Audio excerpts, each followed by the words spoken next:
Good afternoon, everybody. This is the live and interactive session of One Square at a Time with me, Brett Gordon from Businesses Are People Too. And I really appreciate everybody who is going to be joining in out there. I know it's 3 o'clock in the afternoon here Pacific time, which makes it 6 o'clock at night Eastern. And I know some of our audience oftentimes tunes in from Sweden or Europe, and that puts them more in the middle of the night, their time.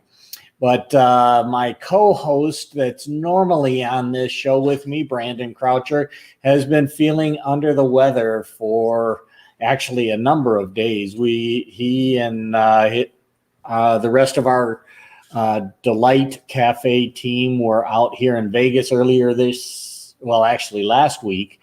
And there was a lot of driving because they drove from Cleveland all the way to Vegas. And then the show was a long 3 days of events and not a whole lot of sleep. And then they had to drive back. So I think that it took its toll on their immune systems, and Brandon is not feeling up to par today. So he's not going to be on the show. But what we do have still is our opportunity to come together and be a part of the live review of Big Hero 6. I don't know if any of you did have a chance to take a look at the recorded version that Brandon and I did back actually in January of this year, but it was an amazing journey actually that I had as I was watching this movie multiple times, because there's just so much going on that ties into life and leadership today and the challenges that we have as we experience things that we may not have anticipated happening, or big events and trauma, tragedy that can turn into many different emotions. It can turn from sorrow and depression into some sort of an active, in this case, revenge or vengeful approach to dealing with people that they found had some sort of a involvement in somebody's death or some tragedy that occurs. And it's during these times that you start to see how people can react, or how we can react to different things, especially when we have limited knowledge of what was really going on. So looking forward to having your comments put into the comment section. Brian, great to see you out there. I appreciate it. This, again, is going to be interactive. So if you had a chance to see the recorded version, great. If you didn't have a chance to see the recorded version, I am going to take some time and actually bring up and bring in some of the information of the movie, so that when we do talk, it has there's a common foundation that we can talk about. And then we'll talk about how the superpowers that we identified in Big Hero 6 are applied to our lives and can be put in our toolkits for life and leadership. So starting off, Big Hero 6 is a movie about Baymax. And Baymax is this big white, almost like the Pillsbury Doughboy robot that was built by Tadashi, which is the brother of Hiro. Hiro is, I always get these pointing wrong, but Hiro is the person that the story kind of builds around. He's a boy genius that uses his genius to create a fighting robot or fighting bot. So he got into bot fighting, and then he used his youth and his innocent look and created a bot that had this real innocent look. But he would basically go to these bot fights, which were adults with these massive robots that were out there for fighting, and they would bet on them.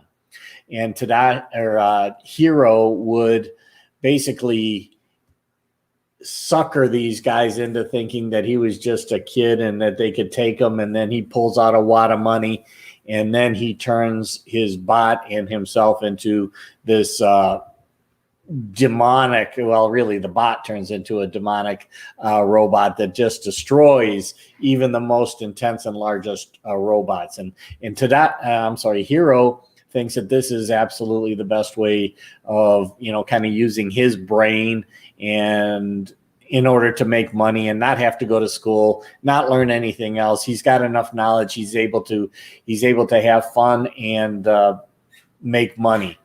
But he does get into some trouble, and his brother Tadashi comes and rescues him on a scooter, gets him out of there, because the people that he suckered into this actually started to come after him and realized that they were being taken advantage of. So anyhow, that's when Tadashi, Hiro's brother, tries to bring him into college and say, you need to come into college. He's really like high school age or younger, but he's advanced through the school system really quick. And Hiro thinks that college and university is just made up of a bunch of nerds, and he doesn't want to be a nerd. But when Tadashi brings him into the lab and Hiro gets a chance to see the excitement and the technology and the advancements that are going on there, he gets really excited and decides that he wants to find a way to go to college. And that's also when Tadashi introduces Hiro to Baymax, the robot, the big, soft, cuddly marshmallow kind of a robot. And Hiro is absolutely amazed that his brother has created this thing.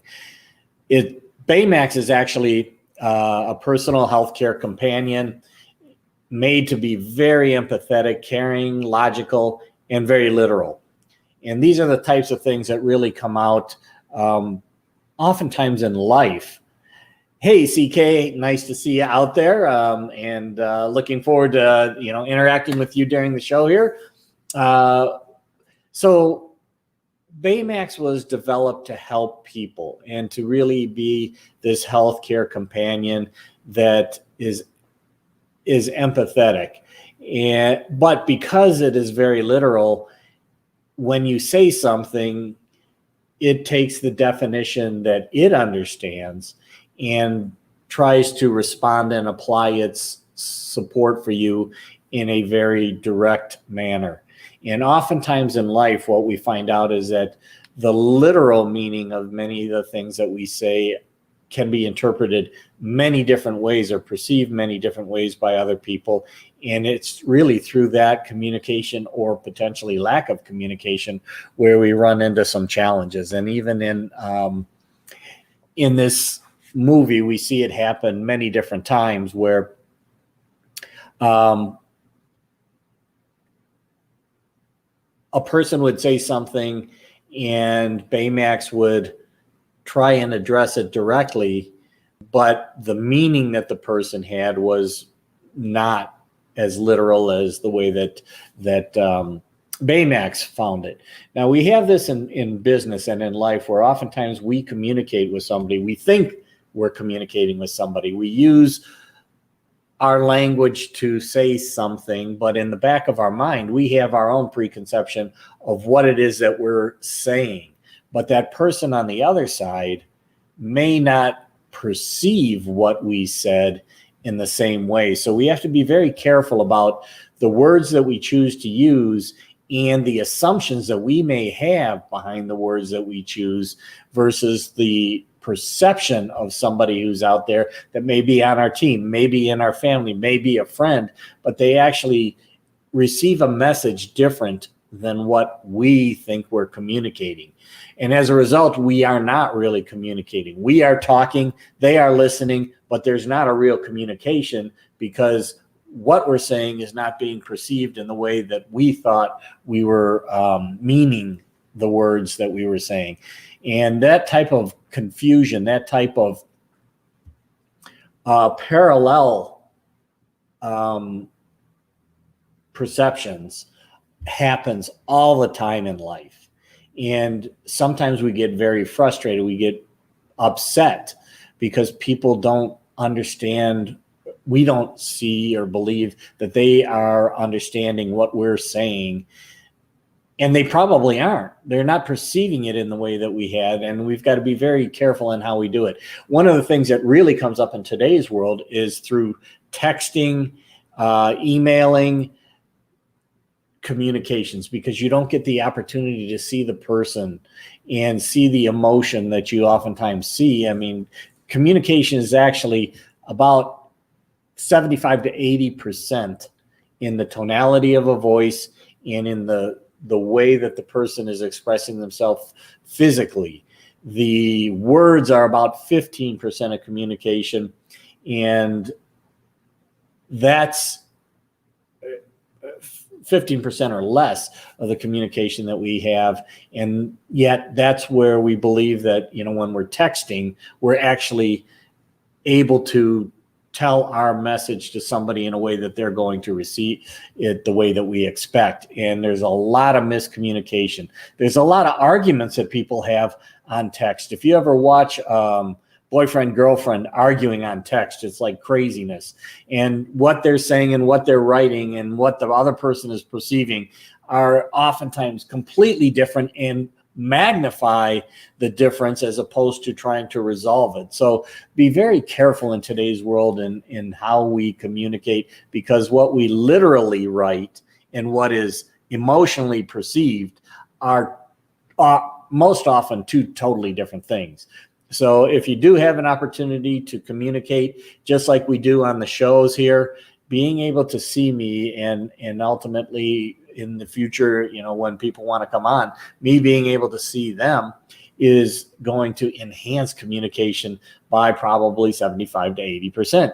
That's why when I work with companies or with people, I want to do it if we have to through, some sort of a Zoom meeting or online meeting where we can see each other. But ideally, I like to be in the room with teams. And why do I like that? Because even with this presentation of being able to connect through video, you only get to see my body from here up. You don't always get a chance to see my hands. You don't get a chance to see if my legs are crossed. You don't get to see if my hands are like squeezing on the table because I am feeling something that has an emotional or a visceral impact on me, but you wouldn't necessarily see it in my face. And those are the types of visual cues in communications that we lose when we do these types of video type meetings as opposed to in-person meetings where you really get a chance to see the whole person and the reactions, and then change your course of communication to better meet their understanding because you're able to see their body and their visceral reactions and things like that. So pay attention to those types of things. Anyhow, going back to Hiro and Baymax. Baymax has a very childlike innocence, and that's, I think, a very amazing power that we still have even as adults. If we let go of many of the biases and the belief systems, or open up our mind to what's possible as opposed to the box that we tend to live in, gives us an opportunity to see answers to things that we never thought were possible. We live life with blinders on, and we have to, because again, our bodies and our minds are being impacted by stimuli, millions of stimuli, individual stimuli, every second that we're alive. Our mind and our body has created filters and different types of belief systems in order to be able to chunk a lot of that together so that we don't feel overwhelmed. And oftentimes, things that we've used to chunk them together in the past don't serve us in the future. So we have to be very careful about that. And as a result, even Baymax oftentimes says things that are based on his view of the world, which is what he was programmed to do. Now, programming, that's exactly what we interact with on a daily basis now through the computers. So what's going on behind in the programming, we don't know. And as a result, the responses that we get are oftentimes like, what do you mean? That's not what I meant. Or you get a response back that's like, oh, that's exactly what I meant. And now you're confirming it, but you don't know what the algorithms are behind the scenes. So pay attention to those types of things. One of the things that I thought was so great about the beginning of the movie is Hiro says something that was kind of insulting to Baymax. And Baymax says, I'm a robot. You cannot hurt my feelings. And oftentimes in life, we need to look at some of the things that are said to us in that fashion. I think we're getting very thin-skinned in today's world, where whatever is said, if we don't agree with it, if it hurts our feelings, we immediately respond and react to it in a way that is defensive. And it's a natural thing. I mean, that's actually our ancient brain that's reacting. It's that fight or flight type thing. And that's very important to us, but we do have the ability to logically, override that and open up to saying, hey, wait a second, was that really something meant to hurt me? Even if it was, how do I want to choose to use that? Maybe it's something that I can use for more of an empowering thing, as, okay, maybe it said something that was a weakness that I have, but I didn't want to recognize it. So I chose to be defensive of my beliefs as opposed to opening up my mind. And then the other thing that I like to say about this movie is, here's Baymax, this marshmallow Pillsbury Doughboy kind of a robot. And I like to say, don't judge a bot by its cover. And when I say that, it's, here Baymax is this soft marshmallow-like thing, and yet it's got this carbon fiber infrastructure or support structure that can lift 1,000 pounds. So you may look at this and say, oh, it's a nice, cuddly, easy thing to deal with, and yet it's not. It's got a lot behind it that you don't recognize. So when you're meeting somebody or you see something that's happening outside, look beyond what you might just see visually, or keep your mind open that what you see visually may not be the real person, may not be the real thing. It is all about finding out what's behind it that really improves your communication and ability to deal with the world. So Hiro is this boy genius. He, goes to school, doesn't think that college is cool, doesn't want to go to college, but he has created these tiny microbots, and that's what he used for his bot fighting. And all of these tiny pieces work together to create this whole, which is amazing. And then they can kind of separate and come together in different ways. And I liken that to teams and businesses and families, in that, businesses are made up of people, process, and technology. And it is through coming together with a common vision that you create your service or that product, and you provide it to your customers. And how you do that in a way that connects with the customers is really the value you provide to your customers, to society, and it's what customers are willing to pay for. So each part has is one of the cogs in a wheel, but everybody needs to understand what the whole wheel is, because they are integral to the function of that wheel, of that whole.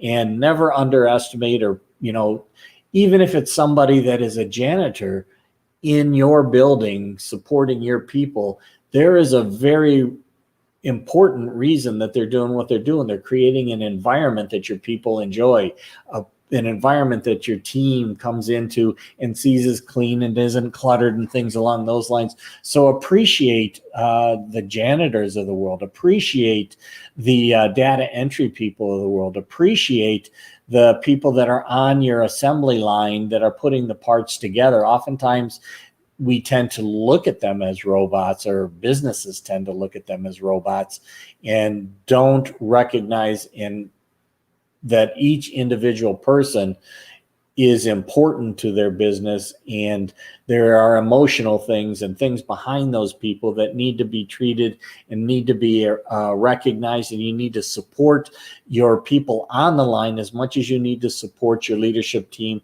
and yourself as you're going through life. And when everybody understands the vision and gets behind that vision, the momentum that you create in your company, or in fact in country, is amazing, as opposed to each person just understanding their little part of the world and not how they help others, and that the whole package comes together to provide your product, service, and value to the world. Thanks for saying, yeah, I'm a boy genius. No, I'm not. I have spent literally thousands of hours going through trainings and spending literally hundreds of thousands of dollars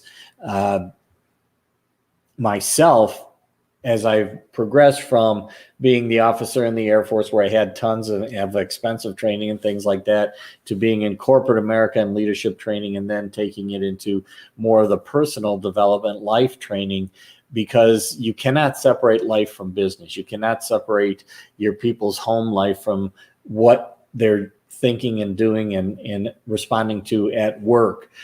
Now it's my opportunity to kind of take those things and repackage them in a way that I can pay back, pay it forward. And that's what I'm really trying to do here. I want to be able to help others live a better life, lead a better team, lead the first team, as I've always said, me, myself, and I, in a way that is most empowering to ourselves, because when we do that, we can have the biggest impact on those around us, and a positive impact on those around us. So that's what we need to be able to do. I meant you were a boy just by genetics. I meant you were a boy just by genetics. Oh, well, okay. But not sure I'm still clear on that, which is exactly what we're talking about, is what we put down in paper or put down in notes can oftentimes be perceived or misperceived by the person on the other end. So it's very, very challenging to try to communicate with words alone. And that is why I really appreciate going out and looking at people. I love going onto the strip and watching people. It's amazing what you learn when you just watch people. You don't need to know what they're saying, but if you watch the interaction from people, you can tell, are they happy? Are they sad? Are they confused? Are they mad? And those are all important. And it's what I call situational awareness. Situational awareness is something that we talk a lot about in the military. It's about paying attention to everything that's going on around you. It's paying attention to that dashboard in front of you of your vehicle or your airplane, or your business, your dashboards and things along the line in life. It's paying attention to what is in your rearview mirror. It's having this type of a 360 view of what's going on around you, because there are often times that we get so focused on what's in front of us, and we see this on the road when we're driving. You get focused, or you watch people get focused on what's in front of them. They don't pay attention to what's behind them. So when they step on their brake real hard, that person behind them may be on their butt. You don't have control necessarily of where they are, but if you see them there and you recognize that they are there, you should be more cautious of how you drive, because if you hit your brakes real hard, they could come up and hit you. Those are types of things. Or people on either side of you, when they start veering into your lane and you're not paying attention, they might come into your lane and hit them. You might actually veer off of your lane and into theirs and not recognize they're there. That's why those side view mirrors are there, but you also know that there are blind spots. So be aware of those types of things. Anyhow, as we kind of get back, like a strip club, yes, you can go to a strip club and you can see and uncover things in a way that you don't when you're on the strip itself. But we do need to uncover things beneath what the person's oftentimes are saying to us in real life. Because oftentimes people have these emotional things going on in their life, these challenges, these stresses that are going on in their life. And when we say something to them, they respond in a way that we didn't expect. Because we don't have the scanners like Baymax has. Baymax is able to kind of see in your DNA, in your blood, and get a better understanding of some of the chemical things that are going on in your body, not necessarily the emotional things, other than he can feel stress or he can detect stress. If we can detect stress in other people when we're communicating with them and they respond in a way that we didn't expect, we can buffer that and look at our response back to them. So if they come across maybe mean to us on something that we didn't expect to be perceived that way, it may be because of the things going on behind in their minds, in their life, that the stress is inside them that is coming out, and it becomes maybe the last straw that gets this real energetic negative response, that or they start crying or something, and you're like, what is that about? I didn't say anything that should cause anybody to cry, or I didn't mean it anyhow. But because of their mindset, because of what's going on in their life, it happens. So be aware of that. Give people the benefit of the doubt and recognize that you don't understand what's going on in their life. They may be driving fast down the road and they're sitting on your butt and you're like, man, this is dangerous. Why are you doing this? And you start giving them the finger and all this kind of stuff. But you didn't realize that they may be rushing to get to a hospital because their child was just brought there because of an accident at school or something like that. You don't know why they're doing what they're doing, and yet we're making decisions and we're saying that this is, bad, and we're pissed off because of what they did. They may cut us off as they're trying to get to an exit, which I see a lot of times happening, many times because people don't think far enough ahead on the road to actually merge over earlier, which would make life and traffic much easier. But there's also times when they're trying to do something in an emergency situation that we don't know about. So pay attention to that and recognize those things happen. So one of the things that happens here that really changes Hiro's life is there's an explosion at the university, and Tadashi, Hiro's brother, dies. And it puts Hiro into a depression where he kind of isolates himself and remains depressed, doesn't engage with his friends, doesn't kind of disassociates from society. And that happens in many people's lives. When something traumatic happens, they can withdraw from society as opposed to reach out to support groups and so forth, or at least maintain a connection so that they can receive support and perspective from other people. Those are things that do happen, and we need to recognize that when traumatic things happen to us, we respond, and we have natural responses. We have trained responses. We have belief systems in the way that we respond, which may not always be as empowering to us as we would like them to be. So as I'm going through this, anybody, if you do have comments, questions, things along those lines that you want to be, explored, put them in the comments section. I'll address them, and we can interact that way. There's even a possibility of bringing you on screen if you want, though with only one person here, sometimes that gets to be a little bit complicated, only because I'm not as familiar with the technology as I really probably should be. So eventually, Hiro wants to try to find out who did this to his brother. He thinks he knows who the enemy is, who actually caused the explosion of the school, and he starts to train Hiro, who is a healthcare companion, into a force to fight and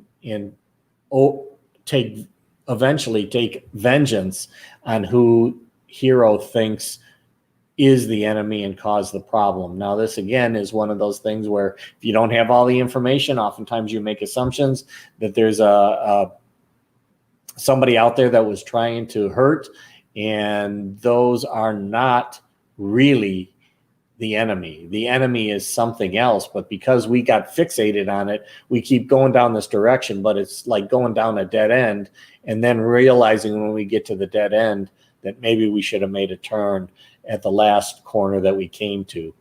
Thank you, CK. I appreciate that. I really try to, bring out different aspects of the movies when I do use these movies and use these to explain what's going on.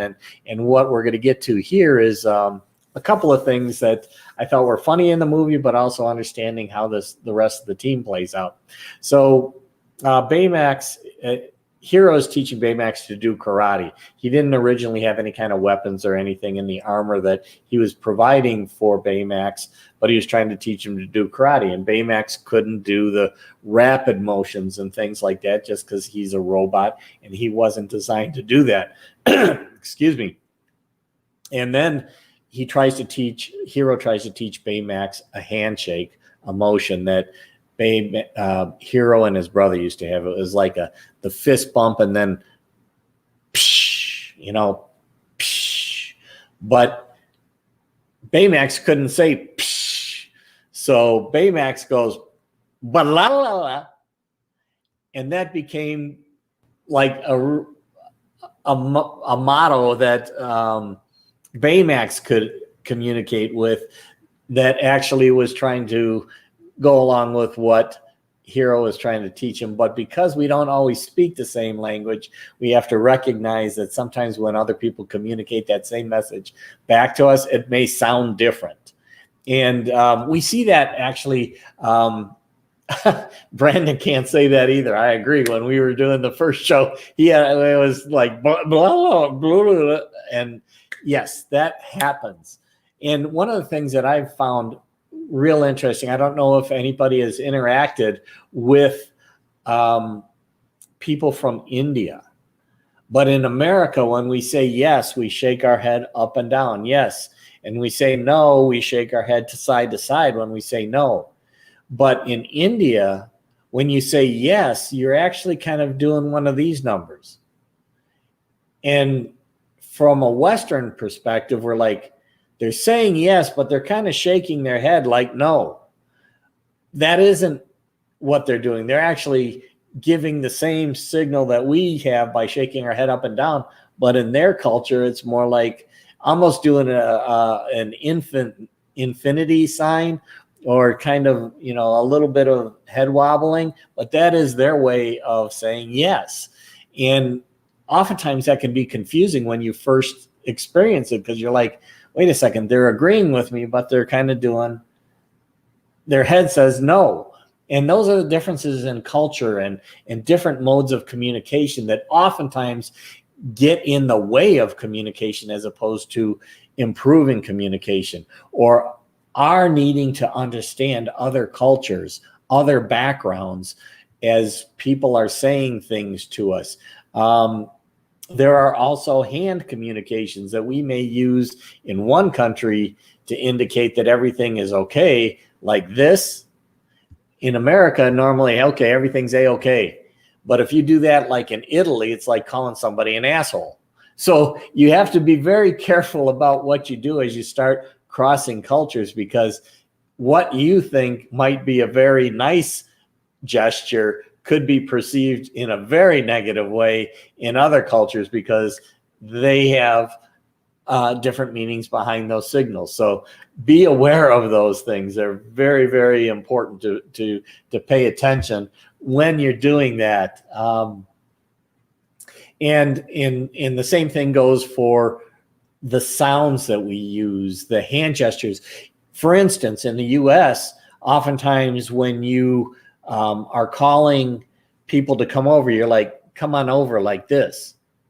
But if you do that in like Korea or Japan, this is how you gesture a dog to come over. This is how you gesture people to come over. So when you start talking to people and you're like, come over here, they're like, you're insulting me because you're asking me to come over the same way that you would ask a pet. You're supposed to be saying, come this way.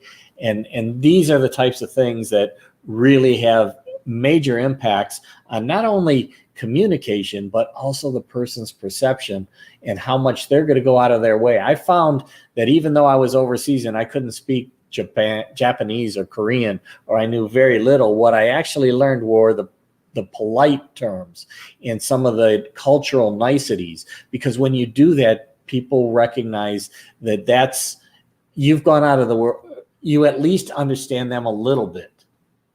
And you do it in a way that they're like, oh, okay, you understand that you should take shoes off before you even attempt to walk into somebody's house. You're able to say thank you in their language, or please. It's a sign of respect. Exactly, CK.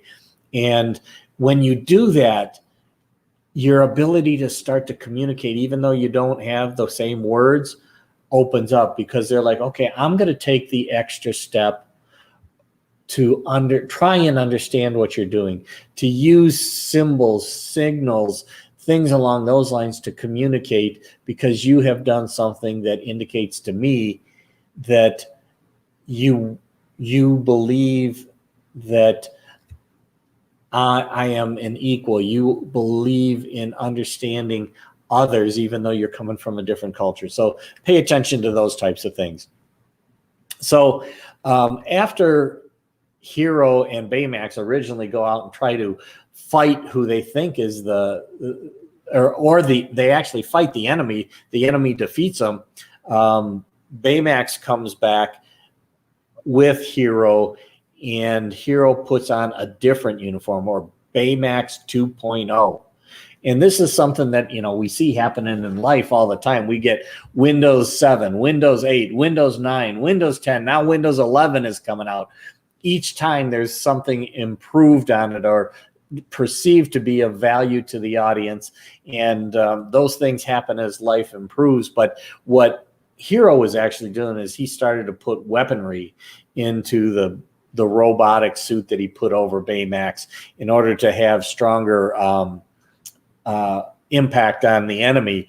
And it was also the time that Hiro realized he needs a team. And that's what we have here on the sides. We have Go-Go Tamago, and she's the one who's on skates and can skate around, and Honey Lemon, who's got this, like, these little bomblets that can take metals and explode them into powder, and Wasabi, who's got laser arms, and Fred, who is a comedian almost.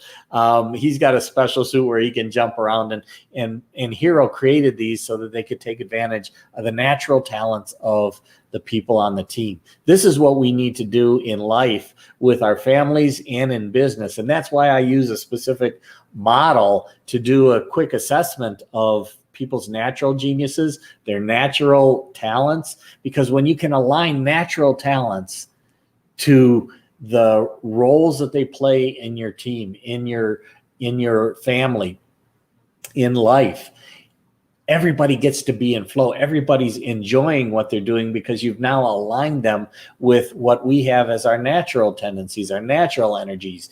And it's so important in life, because teams where you align people with their natural energies build trust almost immediately.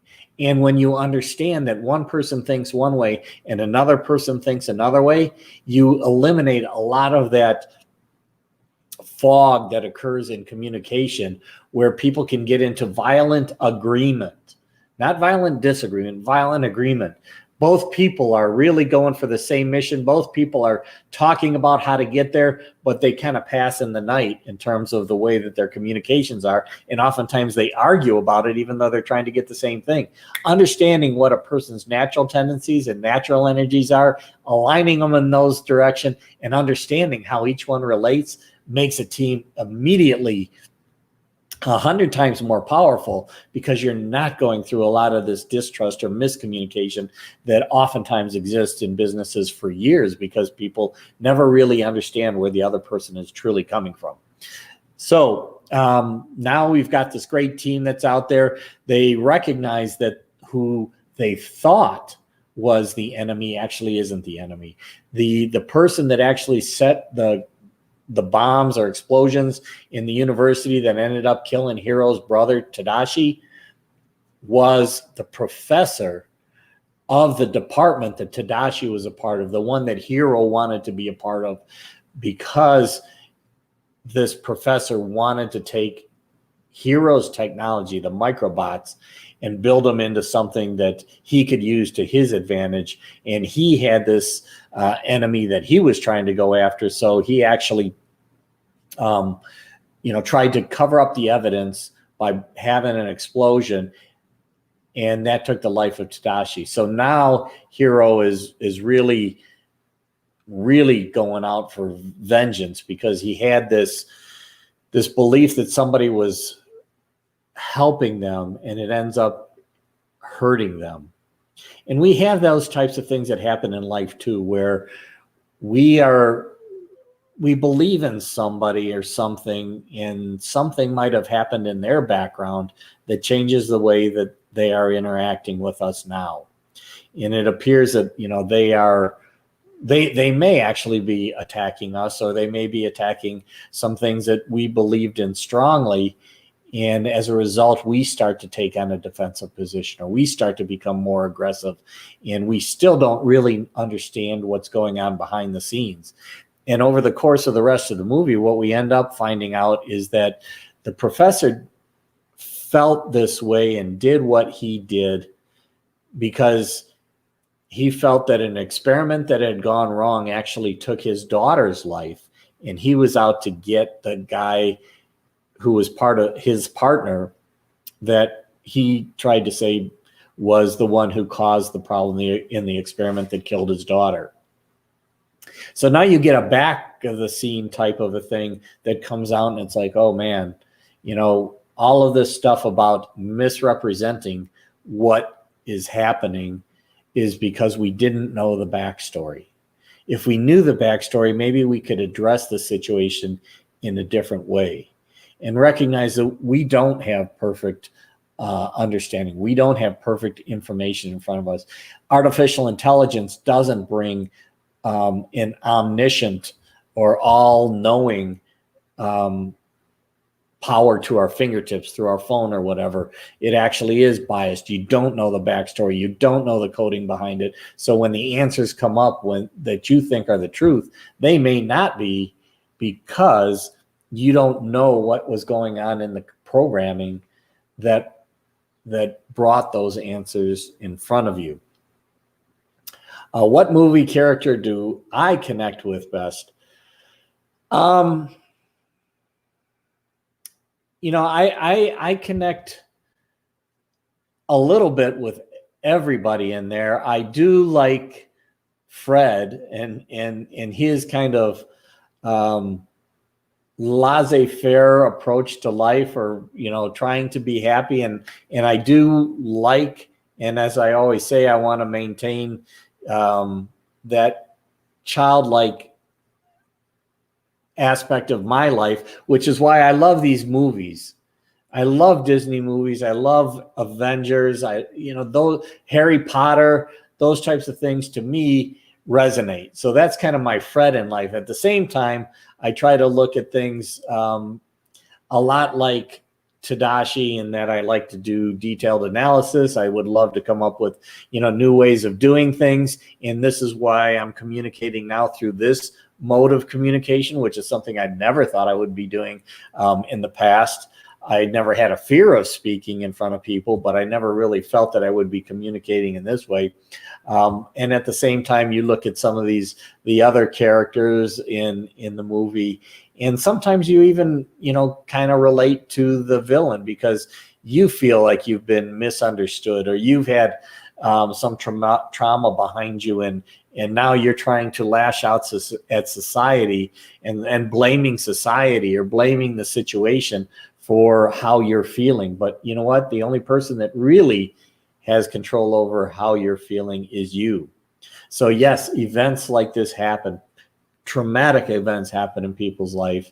So you might actually kind of associate with the way these villains are when they're responding to what happened in their life.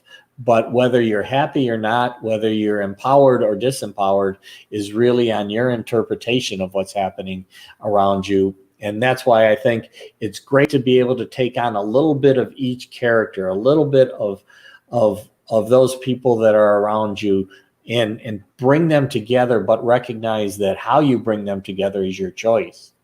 And you have the choice of doing it in an empowering way or a disempowering way, a way that brings happiness to you, or a way that brings more of a depression to you. So be active in how you choose it, be cognizant, be aware of how you brought them together, and then try to bring the best of everything together to make the best you can possibly be, or me to bring together as much as I can to be the best me that I can possibly be. When you talk about favorite movies, I still like the Harry Potter series. To me, it goes from that childlike innocence that I talk about here with Baymax, when the kids were just little kids, all the way up to situations that occur in real life, where you've got one group kind of against the other group. You've got the good against the bad. You find out that also the people that are bad also have good, and the people that are good also have bad.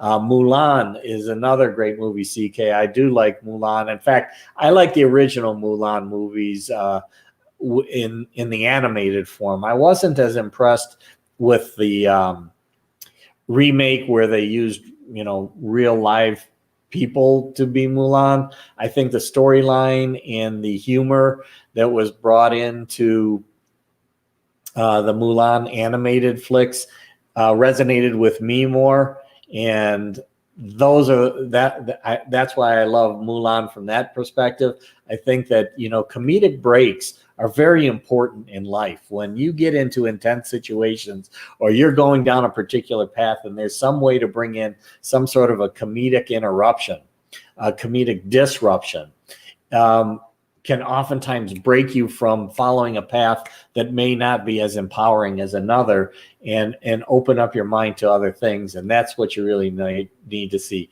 The Prince of Persia, actually, I do like that movie as well. I like Aladdin as well. Some people are like, how can you like Aladdin? Especially, I like multiple versions of Aladdin as well. I like the animated version. I like the one with Will Smith as well. I think that each one takes a little bit different perspective, but I love that. Let's see. Brian, which character in Harry Potter do you relate to best? So Brian, if you're out there and you're still able to get our signal while you're maybe driving, who is it that you relate to best in the Harry Potter movie?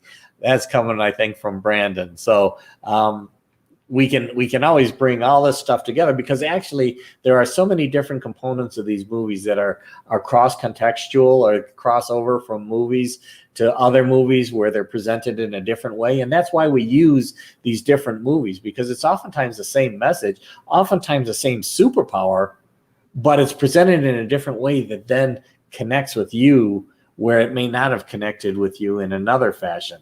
Brian Tracy, Hagrid. All right. I love Hagrid. I think Hagrid, is one of those characters that was misunderstood. And there was this perception that Hagrid, others had of Hagrid, that, he was this oaf who didn't understand all the nuances of life, but actually he was very in tune with nature. He was very caring. And yet there were rumors going around that he was the one who let the creature out of the box and caused havoc within Hogwarts, when in fact it wasn't him. But those types of misrepresentations often get there, and Hagrid is got this huge heart and is doing everything he can to really help, but oftentimes is misunderstood because he's got this connection with these dragons and so forth that other people are afraid of. And he wants to introduce the nice things about those dragons, but just like a dog can be very tame and calm, and somebody goes up to it and it may snap at him or it may bite him. but why did it happen? We don't know all the time, but the intention was good. The result may not have been as good. And that's what Hagrid has going on throughout the movie. But he is definitely a character that I really resonate with as well, where oftentimes, in life we do feel like we're misunderstood. And even though we're trying to help, oftentimes people feel that we're trying to take over their role or something that is not empowering to them, when in fact all we were trying to do is something that is helpful, that is joy to somebody else's life, that is trying to be moving back toward nature and appreciating what nature has to offer us. So awesome, Brian. How about you, Brandon? Who is your favorite character in Harry Potter? Or CK, who is yours? Cats Don't Dance is another good movie. Now, I have not seen Cats Don't Dance. That's interesting. I wonder, I'll have to look that one up because I've never heard of that movie at all. So I'll have to check that one out and see what it's all about. Sounds like, if it's coming from you, CK, there's probably some really interesting messages within that movie. So I'll want to be able to check that out. Okay, looks like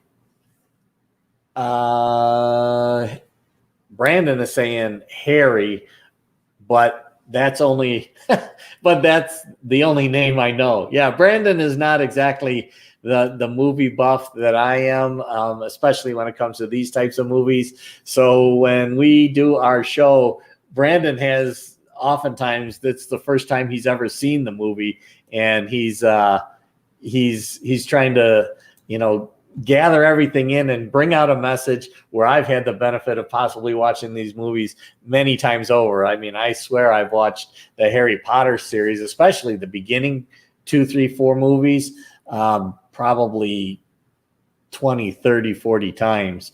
I used to turn it on in order to be able to fall asleep at night, in that there was kind of good messages. That's what I like to feed myself when I'm sleeping.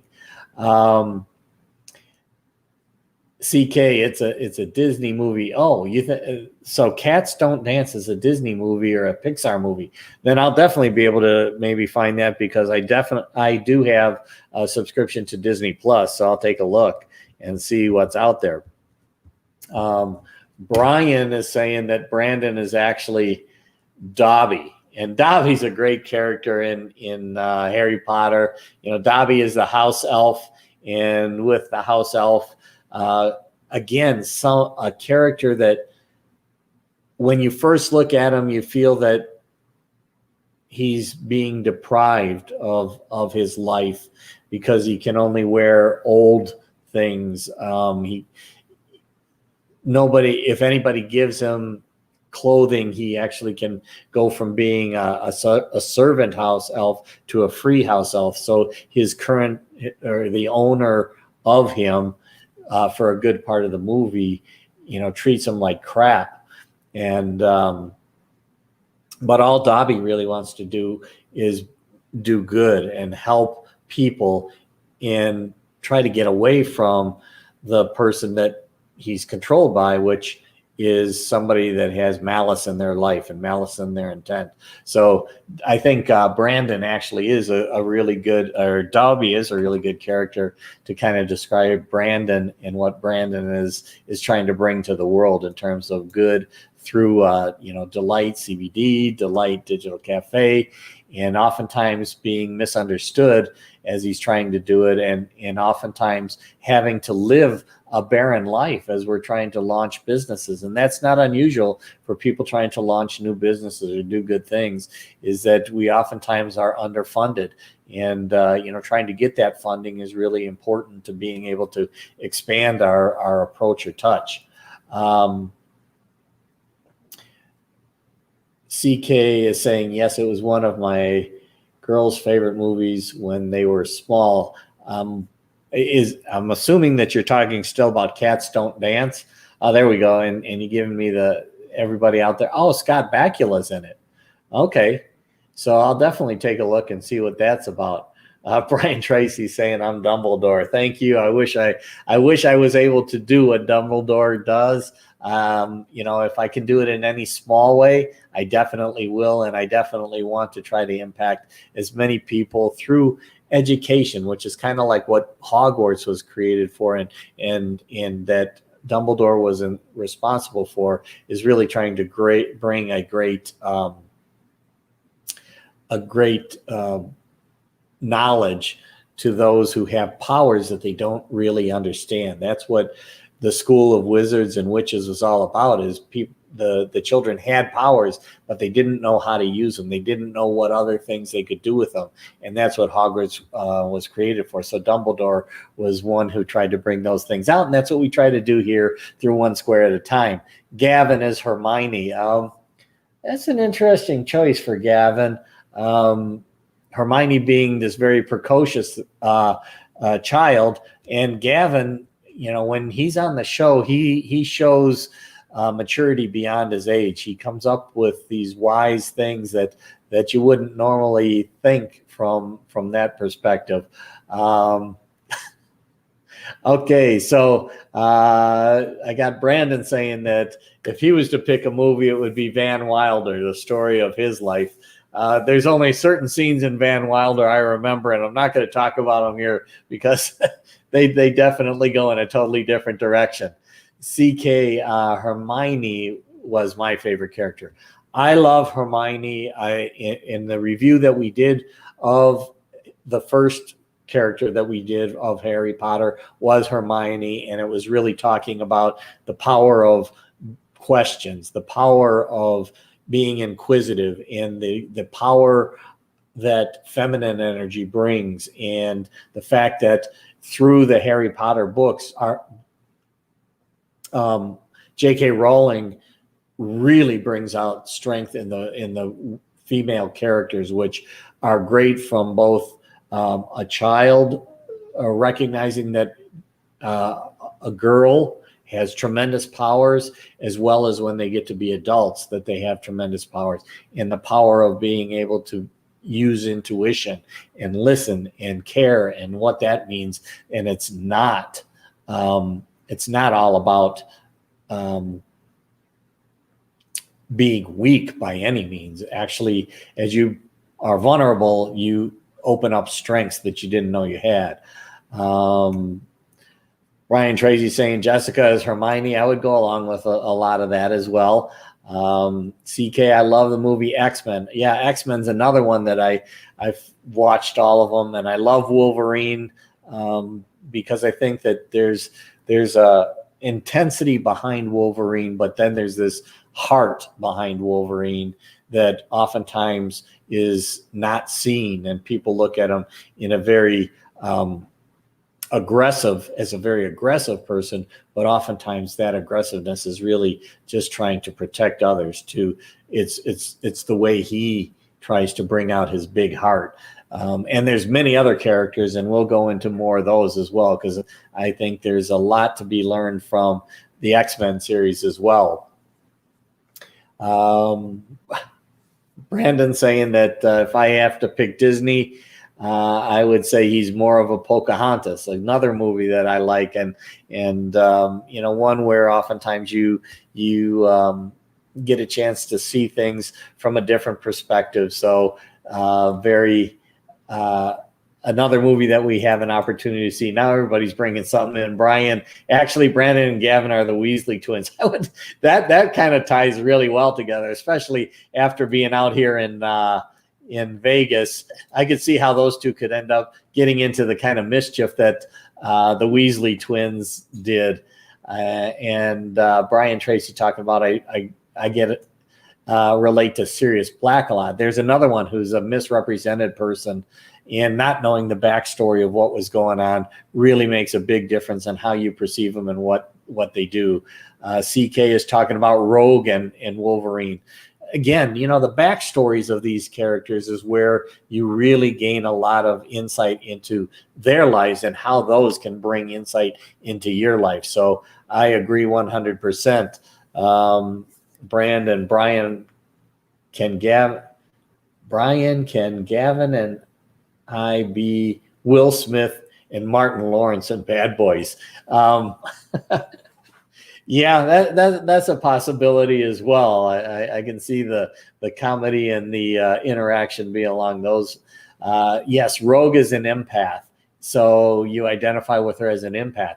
Absolutely, you know, Rogue had to wear gloves because when she touched people, she had this unintentional ability to kind of absorb their energy, and that's what an empath tends to have. And then an empath really needs to understand how to clear those energies out. Otherwise, you can pick up people's energies and start to feel in their state, and you've got to clear that out. And oftentimes, that's not something that is taught or focused on with people that are empaths. So something to be aware of. Now, we're coming up on the end of the hour here, actually just a little bit more than the hour. So I think we're going to have to kind of move on to closing it out and bringing, everybody into the next movie, which I haven't figured out which one we're going to drop on Monday, but we can further go into these discussions. Brandon, no, you can be Joe Pesci in Lethal Weapon. That one I go along with. I definitely see that being the case. And, he would rather be Stitch if he was a Disney character. So there's we can get having a lot of fun here. I love it. The one thing that I'd like to say about Big Hero 6 is it's a great movie. There are a lot of different storylines in there that apply to life. The toolkits of life the tools that we can add to our tool belt from here is really, again, leveraging that concept of innocence and how innocence and openness can bring new insight to our life as long as we look at it. So let's take those opportunities in life, watch these movies from a perspective of how is it that it kind of parallels life, and what life lessons can we learn from it without maybe having to go through that same kind of trauma or same type of situations, or recognizing that we need to really get a better understanding of the backstory in order to be able to truly understand the intent or what the actions may represent, as opposed to our initial perception from the surface. And finally, Brian is saying that F Joe is Snape. Yeah, you know what? Snape was actually there to protect Harry. And a lot of people didn't realize that until you get to the end of the movies. And if you didn't get to the end of the movies, you didn't realize that Snape had a real positive reason for being there and did protect Harry from many of the things that people thought Snape was doing to Harry. So again, one of those things where you need to understand the backstory and understand what the intentions are behind people's actions, as opposed to just taking them from the surface, where you might perceive something as being dangerous or being addressed at trying to hurt somebody, when in fact they were trying to help them. So thank you all for being a part of the show. I really appreciate it. Watch Big Hero 6. Take a look at some of the things that we were talking about, and we'll catch up with you next week with our next movie and live interactive session based on that movie, which we will drop on Monday. So thank you, everybody. Have an amazing weekend. Choose empowering things. It's the 4th of July. It's Independence Day. It's a celebration. Celebrate, be safe, and also understand the backstory of what the 4th of July is all about, as opposed to just having the barbecue in the background and being able to gather together with friends. That's a great thing to do, but take a look at what the backstory is and what it meant to our country as we were forming at the early stages and breaking away from the tyranny of of England, of Britain at the time. So take care, everybody. Have a great weekend, and we'll see you all next week. Until then, I love you, and stay empowered. Take care now.